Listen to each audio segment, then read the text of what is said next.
No one can be innocent and not kill. But how do you solve it, Olga? How do you get so purposeful? You're so full of hope. Francis, I think it's a mistake to look for hope outside yourself. One day fate was Gardner cut his finger, and within a week the planning over the body of children bombed the subway. What hope can there be if that's so? I tried to die near the end of the world. The same dream returned each night, until I dared not go to sleep, and I grew so ill. I dreamt I had a child, and in my dream, I thought it was my life. And he was an idiot, and I ran away. But it always climbed back into my lap again, and clutched at my clothes. Until I finally thought, perhaps if I just kiss it, whenever it was my own, maybe I could sleep. And I bent to its broken face. And it was horrible. But I kissed it. I think one must finally take one's life in one's arms, Francis.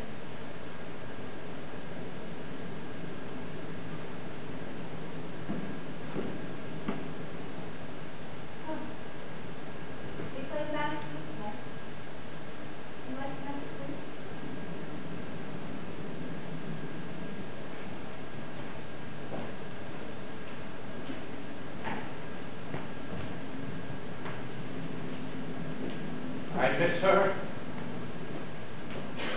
badly,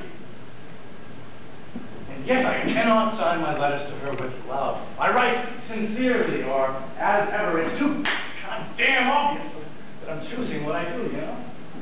And it cuts the strings between my hands and heaven. I know it sounds absurd, right? But I feel unblessed. Bless you!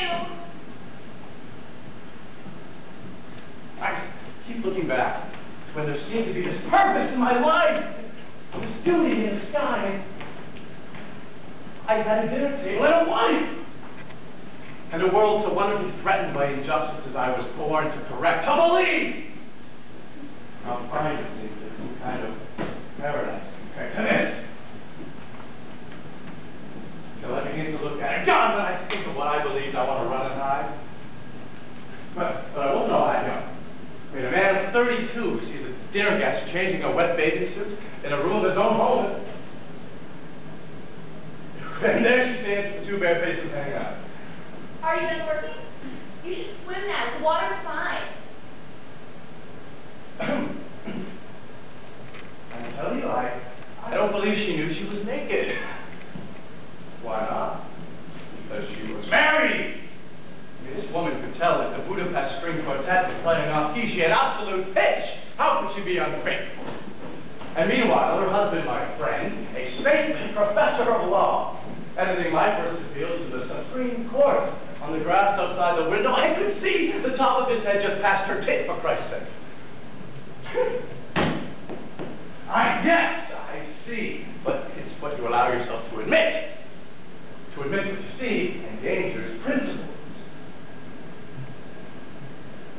To admit that when two women are talking among themselves in low voices, and they stop abruptly as you appear. Hi. Subject must have been sex. Can you admit that one of them is your wife? That she must have been talking about you? Lou's behind the house reading your brief. He says it's superb. I'm so glad, Elsie. I was really worried about what he'd say. I wish you would tell him that, listen. Just how much his opinion means to you, will you? It's so important that you tell him. It is so enchanting here. I envy you both so much. I want one more walk along the beach before the train comes. Did you comb your hair today? I think so. You know, Quentin, this is superb. I mean, really, it's hardly like a brief at all. It's got a majestic quality to it, like a classic opinion. I'm almost proud to have known you. Well, I'm so glad, Lou. I mean, really, your whole career is going to change with this, I swear. Could I ask a favor? Sure, Lou, anything you want. Would you offer it to Elsie to read?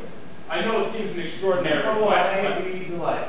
Well, it's shaking her terribly by being subpoenaed and all these damn headlines, despite what it does to affect one's whole relationship.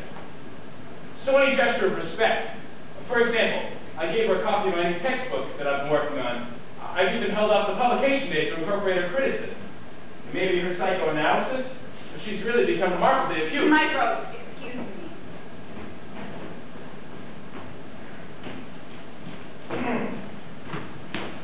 Jesus, no, I hope you don't wait too long. Oh, it'd be really nice to get that out now, just to show those bastards. Yeah, but Elsie feels to publish now bring another attack on me. Well, they've already investigated, you're right. What more harm could they do? Another attack will knock me off the faculty.